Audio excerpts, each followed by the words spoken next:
Well, guess what?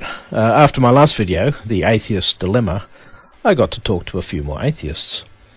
Which is actually good, because that's what these videos are intended to do. To promote logical and reasonable discussion with atheists about aspects of their beliefs that they may not have fully considered or explored for themselves. After all, in the end, the most important person we have to convince about the truth of what we believe is ourselves.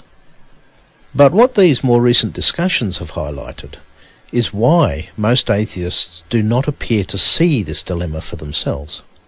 It is because of the heavily entrenched new myth of modern atheism regarding weak and strong atheism that seeks to sidestep the dilemma by inventing an overlap with agnosticism that does not actually exist. This video explores the logic that explains why there is actually no such thing as weak and strong atheism. There is just the three distinct and separate choices: theism, agnosticism, and atheism. To explain it more clearly, I'll be using that excellent tool of the science of logic, namely the Venn diagram.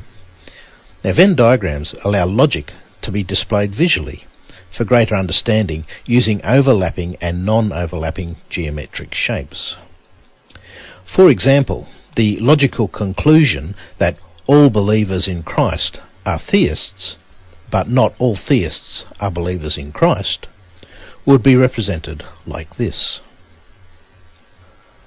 Now, this shows that believers in Christ are a subgroup of theists, and clearly there are theists of other religions that are theists, but not in the subgroup of followers of Christ. Okay, let's apply Venn diagrams to the existence of a deity. Now, it would look something like this. Everything that exists lies within the circle. Outside the circle, nothing exists. Now, if a deity exists, he would be within the circle. If he did not exist, he would not be within the circle.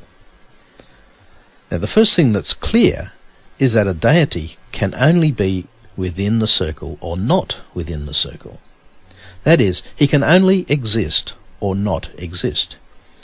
He cannot both exist and not exist. Also, he cannot neither exist nor not exist. In other words, there is only ever two possibilities: existence or non-existence. Therefore, there is only two things that you can believe about the existence of a deity, not three. You can believe he exists, or you can believe he does not exist. That's your total belief choices. About now, many of you will be saying, hey, what about believing he may exist?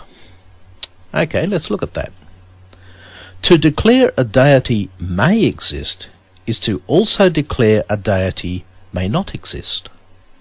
That is, the declaration that a deity may exist is actually the declaration that a deity may or may not exist. Now, applying that to our Venn diagram, it means a deity may lie inside or may lie outside the circle.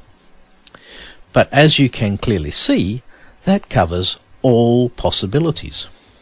It's like saying, if you have a bag full of red and black marbles, the first marble you pull out may or may not be red. The statement can never be false. It must always be true. Therefore, the declaration that a deity may or may not exist is not a statement of belief. It's a definitive truth. It's a fact. The declaration that is always true, as it covers every possible situation. Now, there are only three declarations you can possibly make about the existence of a deity. A deity exists, a deity does not exist, or a deity may or may not exist. In the English language, these are called theism, atheism, and agnosticism, respectively. But, as was just shown, one of these declarations is not a belief, but a statement of fact. Agnostics, in declaring that a deity may or may not exist, simply declare a fact, not a belief. In knowing if a deity exists or not, they make no declaration at all about whether a deity lies inside or outside of the circle. Only the obvious truth that he may lie in one or the other. Now, many atheists think that the relationship between theism, agnosticism and atheism is like three overlapping circles of belief about the existence of a deity. It is these supposed overlapping areas that they call weak atheism or weak theism. But such an overlap requires that some people have the odd ability to believe both that a deity does not exist and yet at the same time also hold the quite contradictory belief that a deity may exist. That is, that a deity does not lie within the circle but may lie within the circle. Or, on the theism side of things, that a person can believe that a deity lies within the circle, but contradictorily can also believe the same deity may not lie within the circle. Now, it's patently clear, however, that the two declarations are logically incompatible on either side. There cannot be any overlapping of belief in two declarations of which only one can ever be true and the other false. You cannot believe one to be true without believing the other to be false.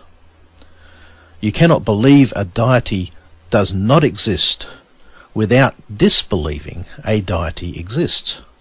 Nor can you believe a deity exists without disbelieving a deity does not exist.